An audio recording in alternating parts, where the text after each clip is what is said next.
Good morning. Welcome to the Unitarian Universalist congregation of Monmouth County. My name is Joseph Donahue. My pronouns are he, his, and him, and it's my pleasure to serve on both our worship and nominating committees. Whoever you are, whomever you love, however you arrived at this beloved place, you are welcome here. Our mission is to create community, transform ourselves, and transform the world. This morning, we welcome a guest speaker, Reverend Cindy Terlazzo. Reverend Terlazzo comes to us today from the Gettysburg congregation in Pennsylvania, where she has been serving part-time for the past 3 years. Cindy recently retired as a social worker from serving individuals with an intellectual disability. She and her husband, John, moved to Rochester, New York in August to live closer to their family and watch grandchildren grow up in everyday time. She is delighted to join you today to explore some of life's biggest questions. Where did we come from, and where are we going? Welcome, Reverend Terlazzo. A big thank you goes to our UUCMC Endowment Fund and the people serving in the committee for supporting today's service through its annual disbursement to the congregation. You can find more information on how you can help our endowment strengthen the mission of UUCMC at uucmc.org/giving/planned-giving. I draw your attention to the backside of your orders of service for announcements and service information for next week. For those on the live stream and for video viewers, the order of service link is available to you in the YouTube service description box. We do have one special announcement today from Bob Kelly. UUCMC's Earth Room Concerts Contemporary Folk Series in our sanctuary restarts in October, featuring married duo Ash and Eric from Worcester, Massachusetts, in 2 weeks on October 12th at 7:30 p.m. Evocative songwriting and fine vocal harmonies win over their audiences. For more information and tickets, see Bob at the coffee hour or go to the earthroomconcerts.org website. After the service, those gathered in person are welcome to visit with one another in our community room. Refreshments will be served, and people of all ages are welcome to visit with one another. If you are new to us, please do visit our website at uucmc.org, where you can sign up to get all the latest news of the congregation by email. We look forward to getting to know you better. Please put your devices on silent as we enter into worship together. Welcome again to this place of love and hope. Please stand as you are able and turn to hymn 389 in our gray hymnal, Gathered Here. I know you all know this piece. There's going to be a number of songs like this today, and I'll give you more instructions, but let's do it 2 times.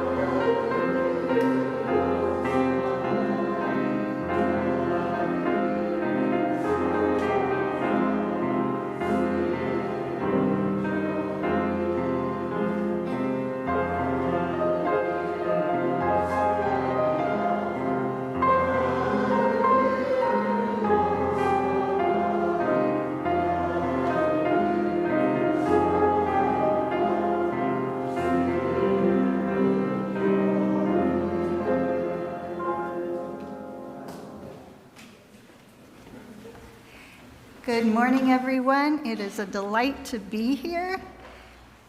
And I invite you now into worship with the words of Paul Stephen Dodenhoff. The freedom to doubt, to question, to be content to live in mystery is central to the liberal religious tradition. Like the process of evolution itself, the path that we follow, our practice, if you will, is not easy or simple. It isn't without its dead ends or its disappointments. It doesn't guarantee that all of our questions will be answered and the determinations final. It doesn't guarantee that we get answers to all of our questions. But also, like the process of evolution, it is filled with great expressions of beauty and awe that are sometimes born of great struggle and at other times come as unexpected grace. Let us now worship together.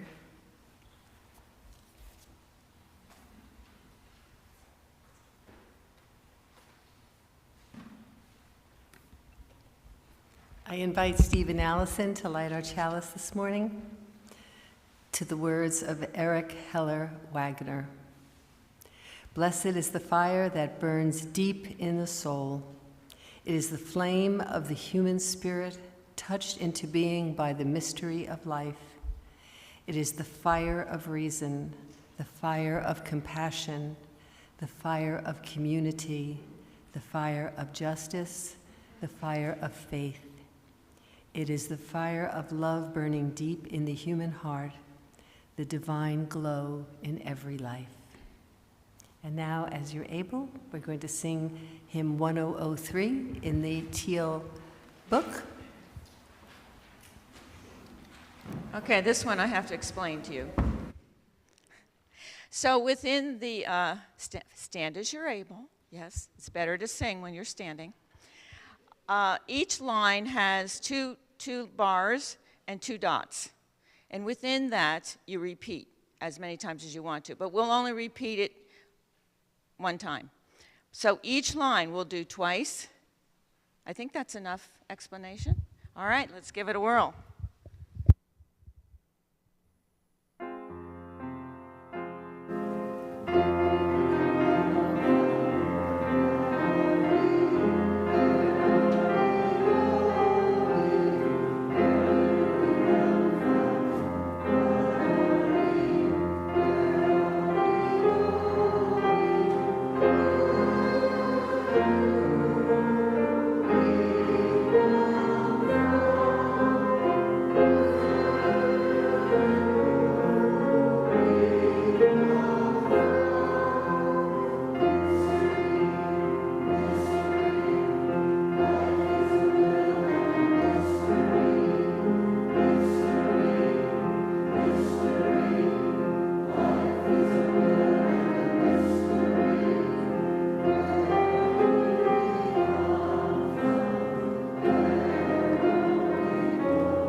So it is our time for all ages, and we have a little special treat, and I have a couple of helpers this morning. If you'll come forward, Allie and Steve and John. This is a playful mystery for 4 voices. It was created by Thomas Rhodes.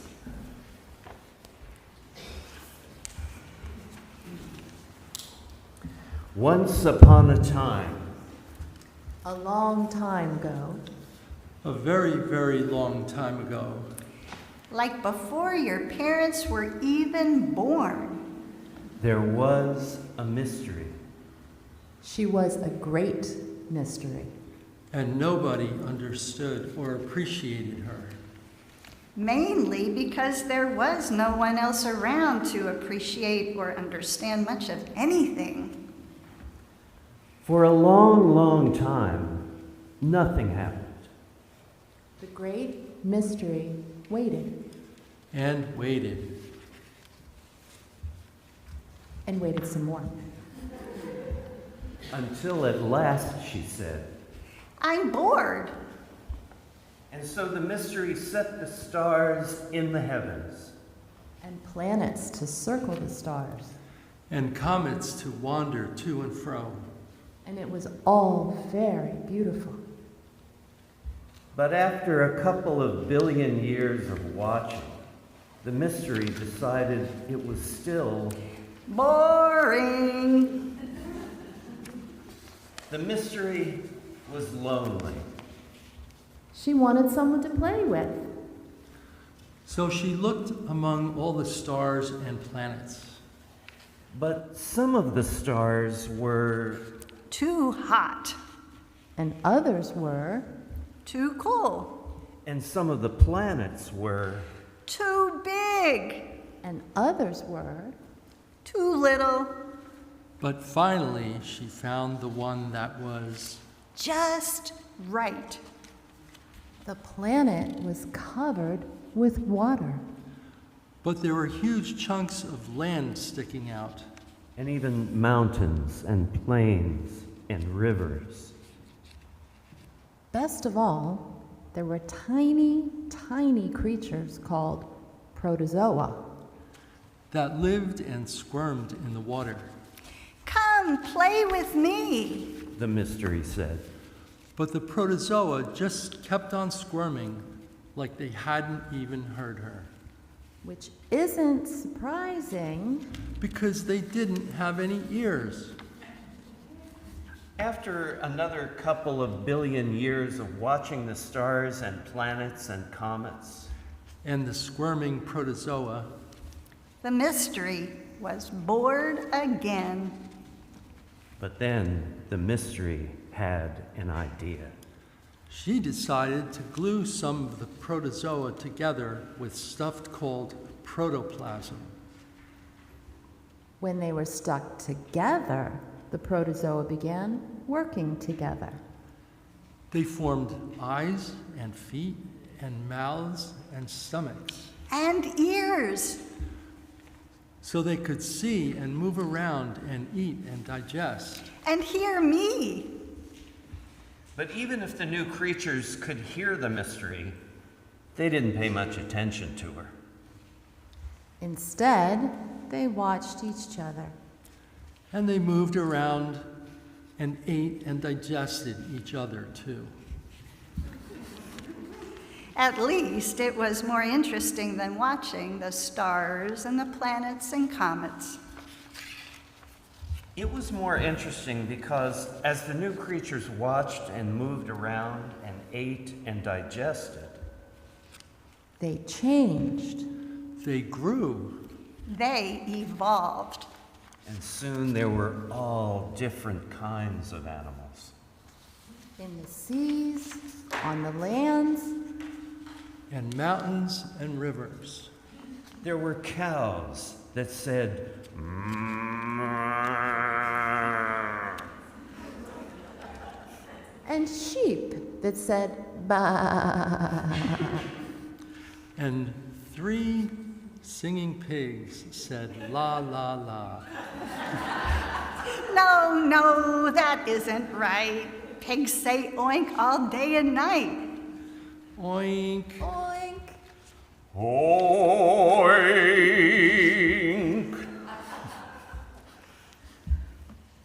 But the idea of singing pigs got the mystery to thinking. Maybe some of the animals could use their mouths for singing or talking as well as eating. And they would make great playmates. So she waited and watched as the animals continued to evolve. Sure enough, after another bazillion years, she saw them. And they were really funny looking. All of their fur was stuck on the top of their heads. And just a few other places on their bodies.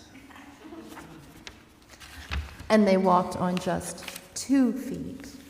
Instead of all 4, like most of the other creatures. But best of all, they could talk.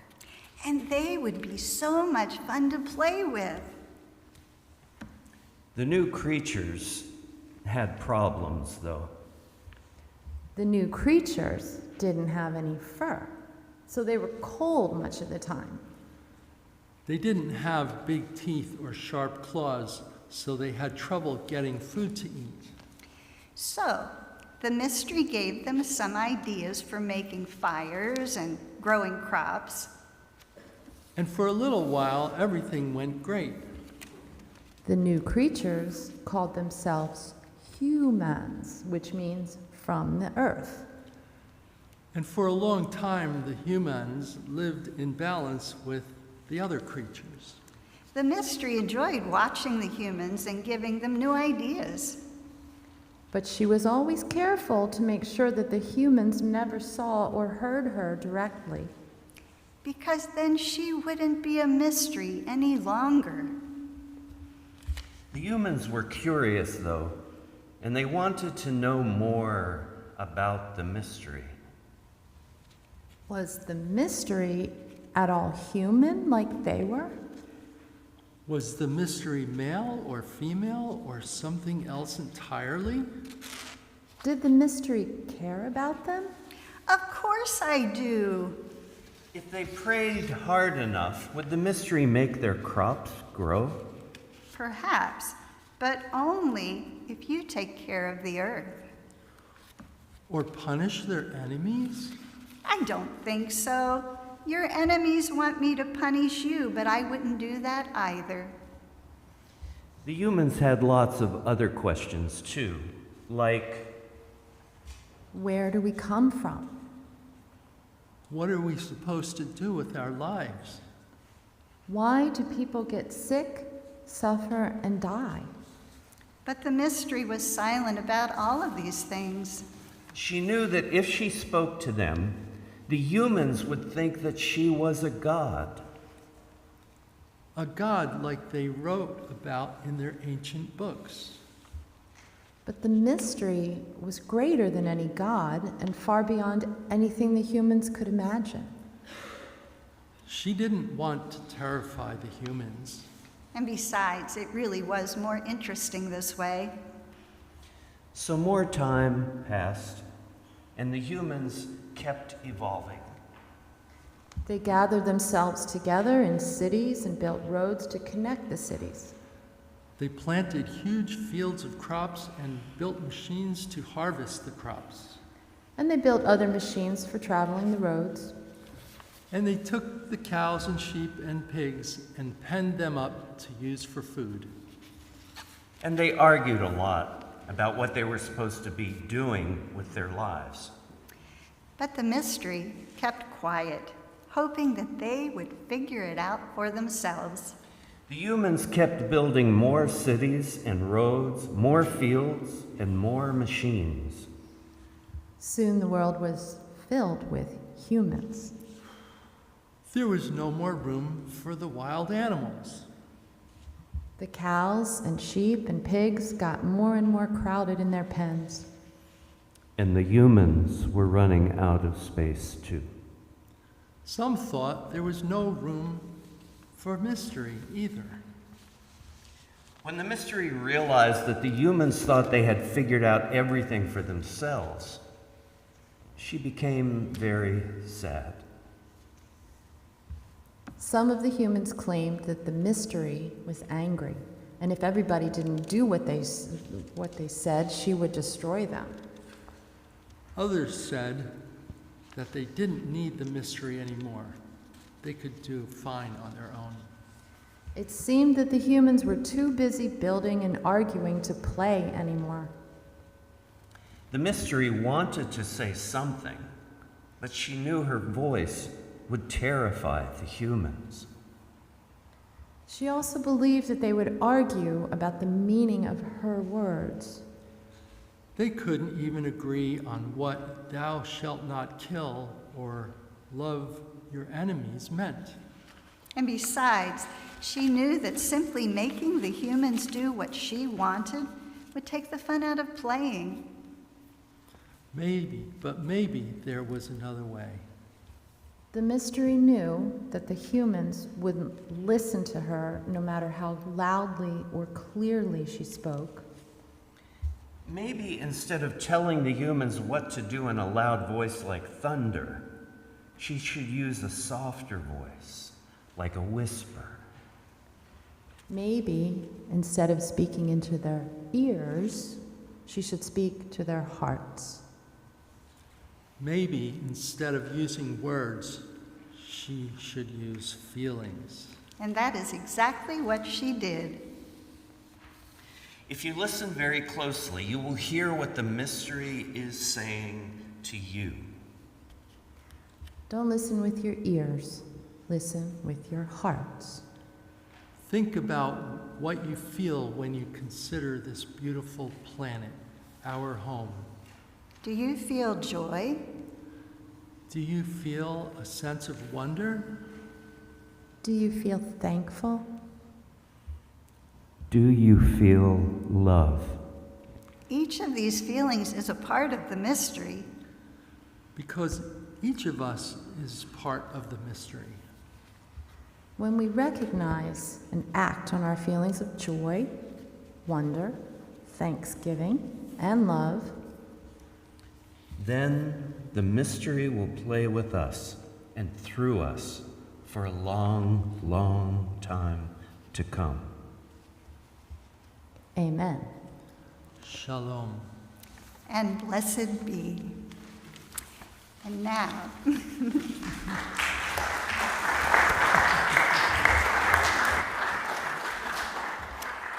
now, let us do our traditional singing of the children to their classrooms.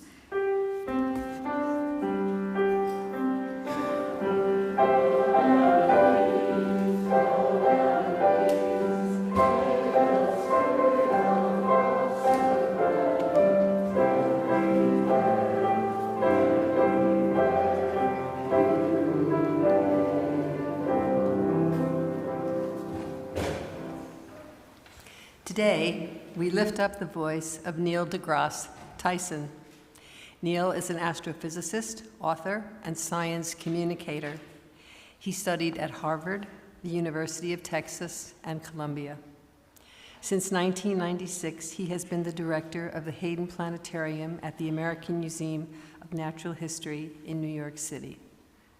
This morning, we share with you a few quotes. He says, "The universe is under no obligation to make sense to you. It is not only stranger than we can imagine, it is stranger than we can imagine." Second quote, "Everything we do, every thought we've ever had, has been produced by the human brain. But exactly how it operates remains one of the biggest unsolved mysteries. And it seems the more we probe its secrets, the more surprises we find. Where ignorance lurks, so too do the frontiers of discovery and imagination."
I have a second reading now by Susan L.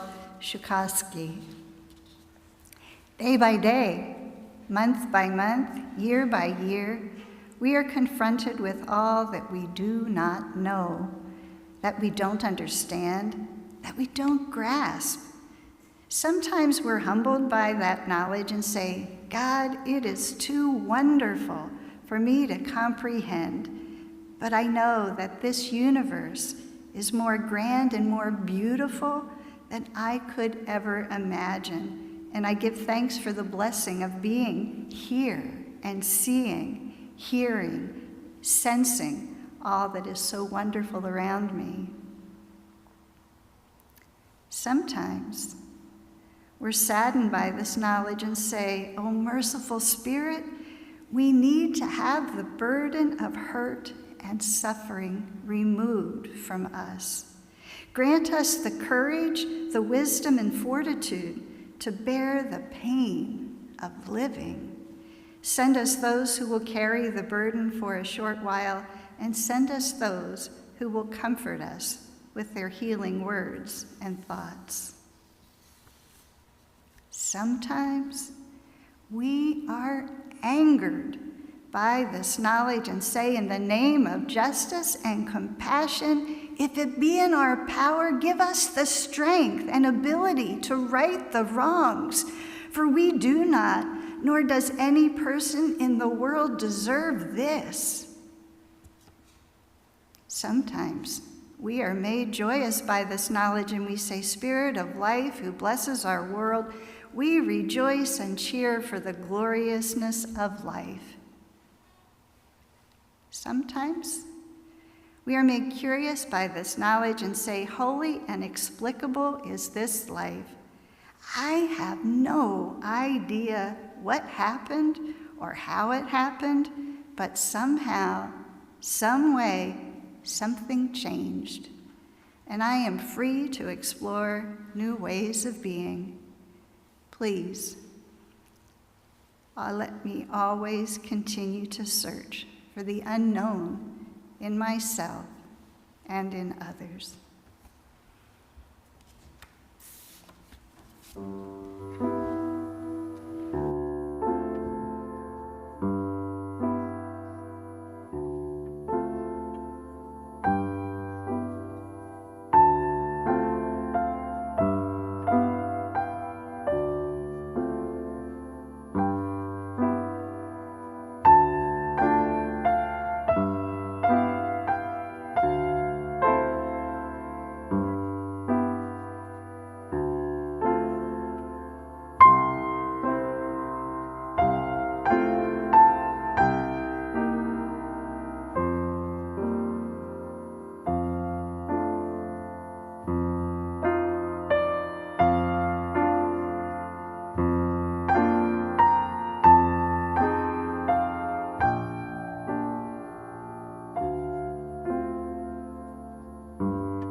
I invite you now into a time of reflection, of meditation, of prayer, whatever speaks to you. You can make your body comfortable in preparation. I know there's a lot that we're all carrying, particularly with this most recent storm that's done a lot of devastation in the southern part of the country. That and so many other things that we are carrying. And I'd like to bring the words of a colleague, Vanessa Tatang, into this time of reflection. Dear Spirit, what is the meaning of life, the purpose for us living? Are we your playthings, or are we your precious children? Were you lonely once in need of us? Are you lonely now? When we pray to you, why are our answers roundabout? Why do they come in mysterious ways that make us question and make us doubt, that make us wonder how much is our imagining? Why can we only perceive you in the images of others, in the sunlight and the beauty and majesty of creation? What is your true form? Is it too much for us to bear, as has been written in scriptures? Are there angels? And are there demons? Are they figurative or literal? Should I worry about the prayers I send and whom they end up with? I believe in your grace and protection and cannot imagine them slipping through the cracks. Are we wrong to give you a name? Does it diminish our praise of you?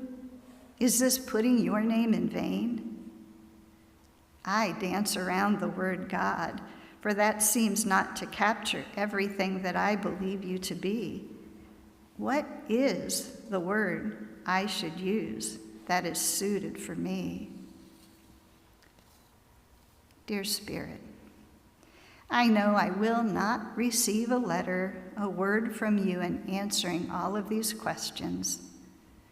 I know I should seek in unexpected places, even in my own thoughts, that you put in my mind for answers to the mysteries, some that are never meant to be answered. I know I should find you in the rainstorm and the raindrops and the majestic tree and its leaves. I know you are in the cracks on the face of an elderly woman and the sparkle in the eye of a newborn baby. I know you are in the DNA of the most infinitesimal creature and in structures of the mountains. You're in my bloodstream and my spirit. You are in the space between bodies and in the makeup of those very bodies. You are the vessel and the empty space that makes that vessel what it is.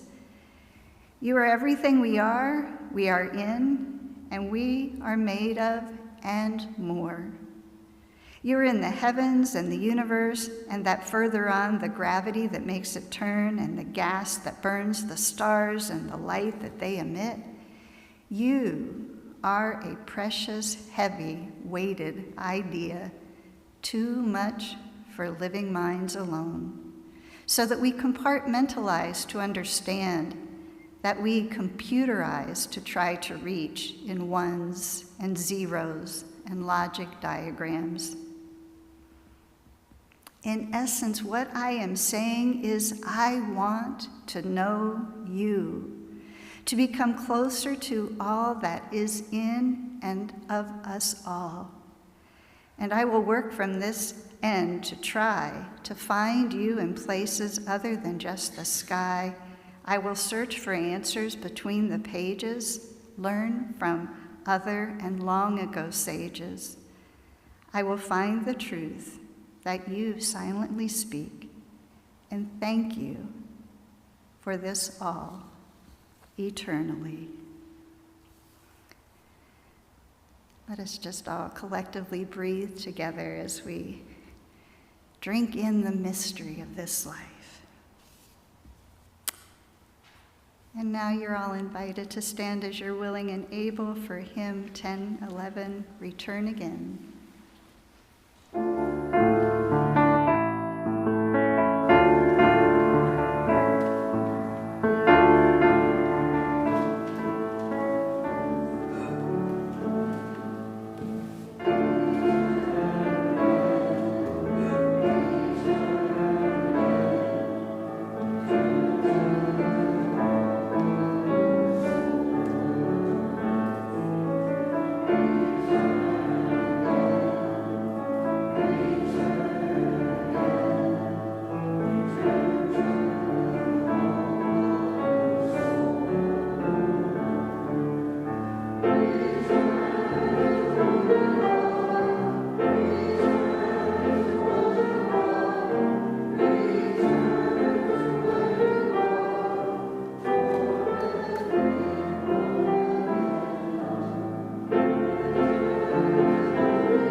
Well, I don't know about you, but sometimes I feel so brokenhearted, tossed about and battered by the events of the world.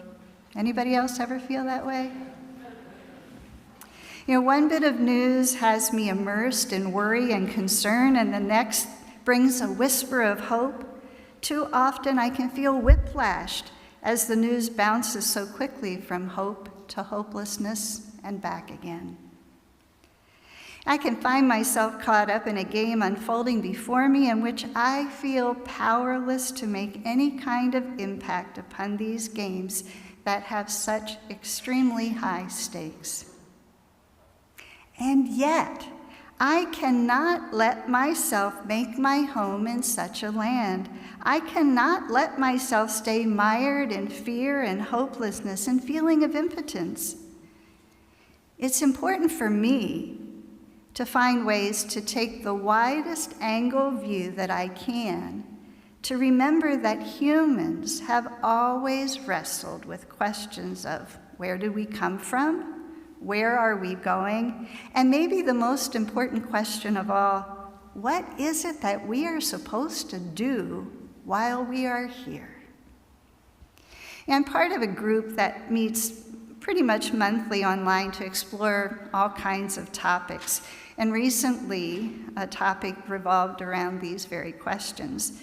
And we all came to the same conclusion that thinking about where we came from, thinking about where we go next are fun thought experiments, but really what is most important is the exploration, is the living of being here and now, and doing our best to understand for ourselves what is our part to play here in these unfolding games. A teacher of mine, Barry Kaufman, told the following true story. He was engaged in leading a workshop on personal growth based on the idea that we always have the power of choice. Even in the direst of circumstances, we have the capacity to pause, to give ourselves time to respond to the events surrounding us rather than simply react. Now, he had a policy that when he was teaching, he should not be interrupted, and his staff really took great care to respect this. It happened that one day, he saw several members of his staff at the back of the room, and they were motioning to him to come and talk with them. So excusing himself, he went to the back to meet with the staff, and he was told of some unfolding world events. It turned out that this was September 11th, 2001, and I know that because of where you're located, this probably has special import for many of you. Airplanes had just assailed the World Trade Towers. News was breaking that other planes, all leaving from Logan Airport in Boston, were heading for other targets. His son was scheduled to fly out of Logan that same morning.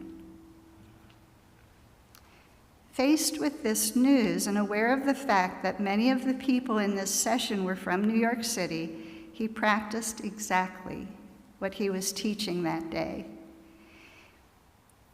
He shared the news that he had just received, and unsurprisingly, he was met with cries of disbelief, of rage, of fear. He held space for what arose, all of the feelings that arose. And then he returned to the topic of the day. He asked if those present thought it possible to practice there and then the idea that they had the power to respond rather than to react. He offered an illustration to make his point. He presented the idea that we are indeed all connected to each other in some great mysterious web of interconnection. And does that ring a bell with any of you? Does that sound familiar? He invited everyone to imagine a being, call it what you like, and that this being was the embodiment of all of this interconnected web.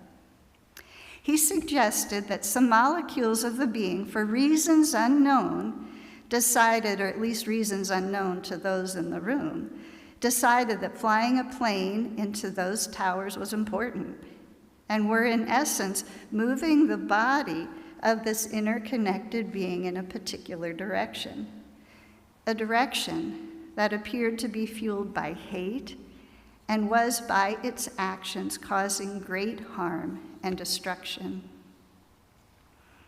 He extended his illustration to include those gathered together in that particular space on that morning to imagine themselves as part of this same being, as he asked the group what choice did they want to make? What choice did they want to make?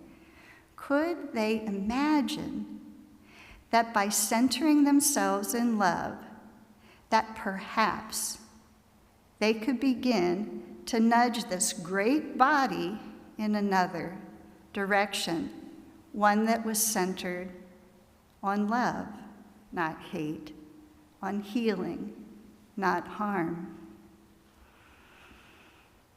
Without question, this was a practice unlike anything those gathered had ever experienced before.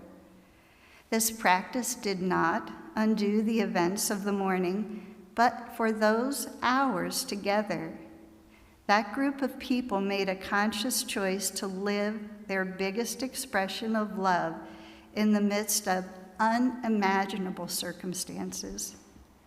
You know, there is no way that I'm aware of to measure the impact that their choice may have made in the big picture.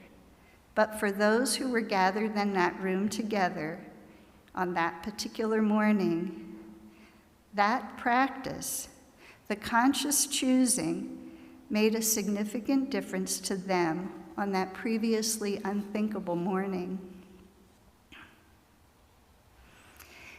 I've told this story many times, and I am continually inspired by this story, having met and studied with Mr. Kaufman myself. I know the potential of such a practice.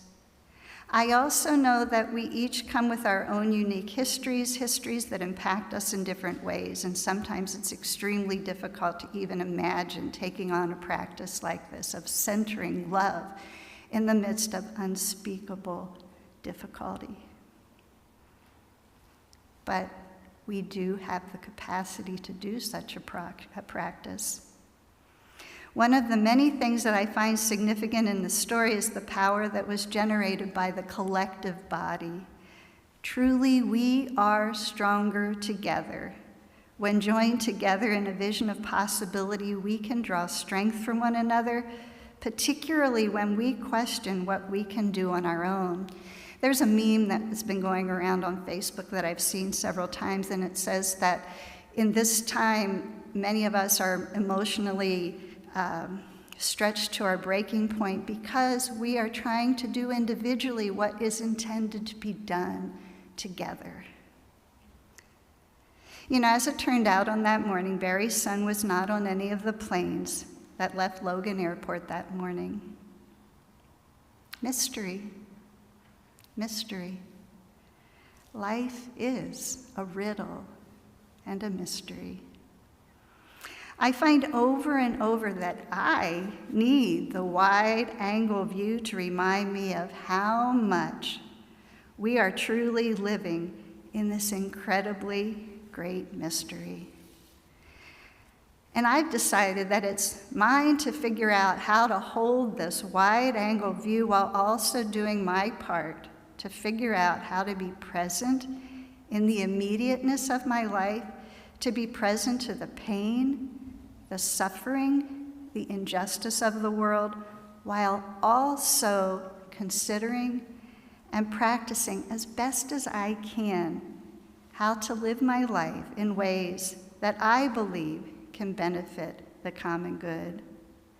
Wide-angled view while staying focused on what is right in front of me, within, without, centered on love as much as I can. I return to this idea over and over in my life. For me, this is my assignment, to live my life in such a way that no matter where I find myself, I am centering love in how I respond.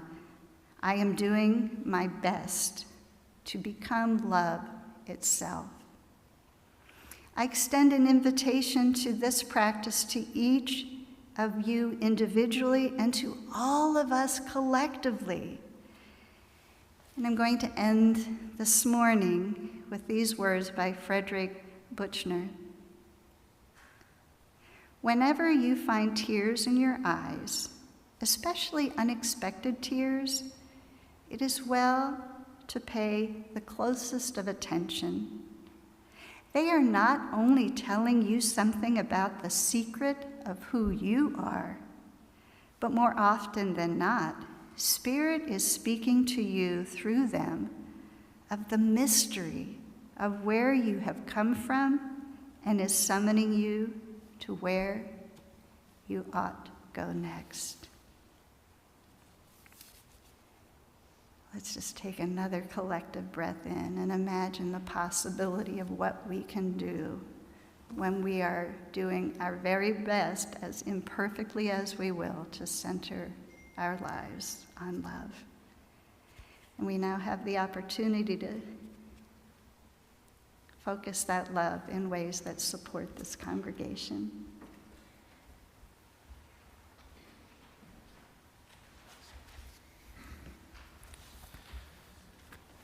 Every week in this congregation, we are provided with an opportunity to practice generosity. This is your invitation to contribute to the well-being of our congregation and to our social justice partners through the good works of organizations which receive half of the monies collected each month. Our Share the Plate recipient for the month of September is HABCOR, whose new program, Street Outreach and Homelessness Prevention, finds unsheltered people and connects them with housing and also actively prevents homelessness in the first place by helping people in need due to unforeseen circumstances. HABCOR also pays court eviction balances, assists with job retraining, and helps with vehicle repairs, child care, tuition, and certifications. For those of you present here in the meeting house, the plates will be passed by the ushers. You may also join this time of generosity via text, send your offering by mail, or charge your contribution online with a memo designating an amount to HABCOR. Please give generously. Thank you.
Thank you all for your many ways of generosity to this community and to the world at large.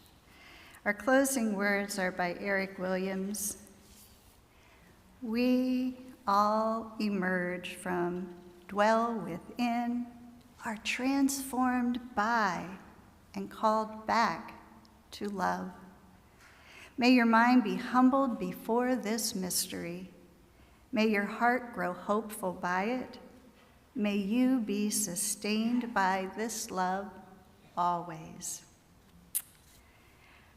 Our closing hymn now is Wo Ya Ya, hymn 1020 in the blue hymnal, and rise as you are willing and able.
May you dwell with great gratitude in the mystery of this life, blessing all of the challenges and all of the joys.